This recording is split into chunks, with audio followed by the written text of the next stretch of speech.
Bungee Jumping Lab by Patrick Vega and Shivam Patel.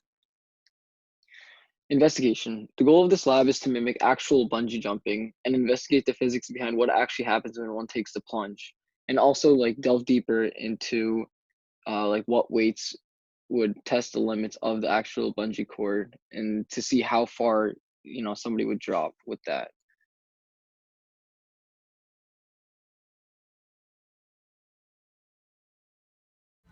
The materials for this lab will include a liter bottle, a measuring cup, a funnel that's optional, tape, and a tape measure I have off screen that I have set up to measure. The first part of this experiment is to get the K value of the bungee cord to predict how far the bungee will stretch before bouncing. I first measured the bungee and stretch to be able to compare it to the bungee with added weight on it to get the displacement. Here the length of the cord minus the hook is 17 inches if you can't tell. Here I have a 1 liter bottle filled with 100 milliliters of water that I got by using the measuring cup. I split it up into 10 measurements, each with a difference of 100 milliliters. I put the bottle up and measured the new length and compared it to the old length of 17 inches to get the displacement for a force versus distance graph. Because liters are a unit of volume, we are able to use a density formula to rearrange it and solve for the mass, since the density of water is 1 gram per milliliter, and the milliliters cancel out and we're left with grams. Here's the data we have after 10 measurements. More data is always accepted, but for the measuring cup I had, 100 milliliter increments were just fine. Since the weight of an empty water bottle is very small and didn't cause displacement, we only worried about the water inside the actual water bottle and the weight of that water. This slope will give us our K value. Here's our graph of force versus displacement. As seen on the graph, the slope of the line of best fit is provided. This is our K value of the bungee cord we are experimenting with. Since the value is so high, it has a fair amount of resistance, as a greater force is required to stretch it a certain distance. Using conservation of energy allows us to find the displacement of the bungee cord after dropping the water bottle. In the beginning, the cord is all bunched up and all the energy is in the water bottle, 102 inches off the ground, or 2.59 meters. After dropping it, energy is converted to kinetic energy of the cord, which we can use to find the final displacement of the cord before it bounces back up. Theoretically, we got 0.4805 meters, or 18.917 inches, since our tape measures in inches. You can't see it here, but the 17-inch cord is now stretching from 30 inches to 20 inches. After dropping the bottle, it's 36 inches, which means it was displaced from 20 inches to 36 inches, giving us a displacement of 16 inches, which is not too far off our value of 18.917 inches we had theoretically.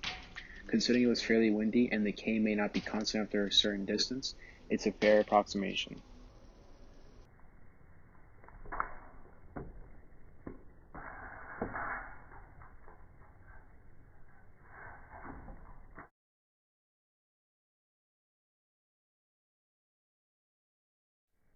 The second part of this lab is getting the period of the cord. The period would be the time per oscillation, but since the period is small, we have to record multiple oscillations to get an average period. Also, as the oscillations go, the periods will have to get shorter. We can see about 5 actual oscillations occur in 2.86 seconds, giving us a period of 0.572 seconds on average.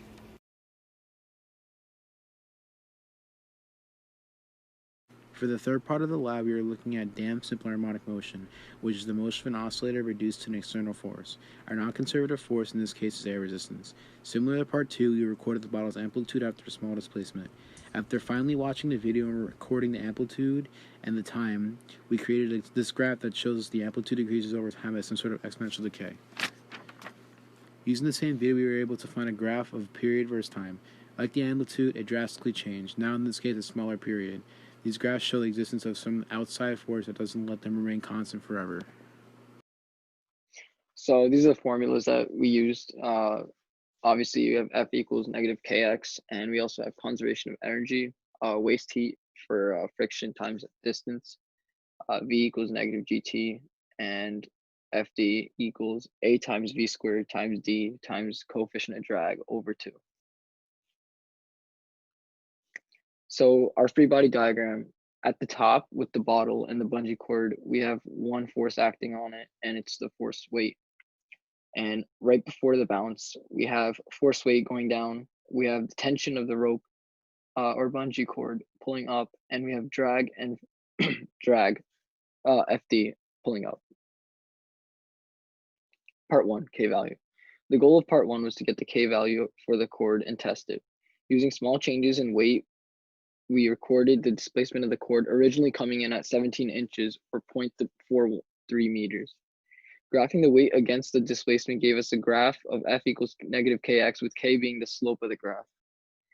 Since we measured in liters, using the density of water as 1 gram per milliliter, we could use the density formula to get the mass, having 1 liter at 1 kilogram and 0.1 liters at 0.1 kilograms. So this is a graph for the data for the part 1. So as you can see, our line on the graph is pretty, the line of best fit is pretty representative of the data that we were able to capture.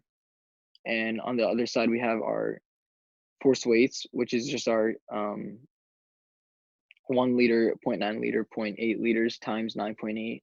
And on the other side, we have displacement, which is our distance that it fell with that weight of water inside the bottle. In this case, the weight of the water bottle was negligible compared to the kilogram of water that was in there at that point. The next task was to put the K value to work. Using conservation of energy and ignoring that the system was damped, we can find how far the cord stretches before it attempts to bring the mass back to equilibrium. We can set initial potential energy, mgh, to final elastic potential energy, 1/2 kx squared. The predicted stretch. So using the conservation of energy and saying that the potential energy initial is equal to the potential energy final, we can say that mgh with the bottle at the top is equal to 1/2 kx squared with the stretch of the string at the bottom. So it would come out to 1 kilogram times 9.8 meters per second times 2.59 meters is equal to 1/2 times RK, 219 newtons per meter, times x squared. The predicted stretch would be 0.48 or 18.9 inches. After conducting the actual job, do we see the cord only stretch 16 and compared to the predicted near 19 inches. Considering we treated it as a 100% efficient system and ignored outside forces, it makes sense that it should fall below the predicted value. Error will also exist when attempting to take measurements, and the K value may only be constant for a certain range this experiment exceeds. Part 2, period. Part 2 is just simply finding the period of the cord used throughout the experiment. We simply timed the water bottle bouncing and slowed the video down to get the time per oscillations. We resulted in 5 oscillations in 2.86 seconds, giving us an average period of 0.572. The period varied as time went along, and it was too fast to get one oscillation in time. Part 3, damped simple harmonic motion. Damped simple harmonic motion is the motion of an oscillator reduced by an external force. As seen early, the system is not 100% efficient at all, and some energy is lost, allowing for the person to come to rest and not bounce forever. We used a similar video from part 2 to measure the amplitude and the period as functions of time and watch what happens. So on the left, you can see our graph of the amplitude versus time, and it's very similar to any other damped simple harmonic motion graph, with they're having an exponential decay as time goes on. And then a graph of period versus time shows that as time goes on, the period drastically changes. It's likely that the continuous drop in amplitude and period is caused by air resistance. As the person enters free fall, they are traveling very fast due to gravity and have their surface area being susceptible to air resistance being a non-conservative force. As tension starts to want to return the human to equilibrium, the air is forcing any saved up kinetic or potential energy to sound and heat, damping the motion. This means the human can't return as far up the second fall back down, and the oscillations will get smaller and smaller until the energy is zero and the human is at rest. Error. Besides our obvious blame of error on measurement and stopwatch issues, not considering air resistance is also a factor that brings error. In calculating the stretch of the cord, we can't simply knock off the fact that energy will become waste heat, meaning the theoretical won't be as high as calculated before. Also, especially for this lab, it was pretty hard to, with the bungee cord, to find, very precise measurements for the drop. So that's also a big source of error. But we came, pretty close to what we did expect. So that was that was an upside to it. So we were lucky in that regard. Calculation for error. Percent error without drag. is our actual minus the theoretical over the theoretical, and that resulted in a 15.42% error drag calculation. V equals negative 9.8 meters per second times 2.3 seconds equals 22.54 for the formula. A equals 0.0042 meters squared. The coefficient of drag equals 0.345, and the density of air equals 1.225 kilograms per meter cubed. The force drag is equal to area times V squared times D times coefficient of drag over 2, and that resulted in 0.9 newtons. Waste heat equals force times distance, and 0.9 newtons times 0.4064 meters gave us a waste heat of 0.3665 joules.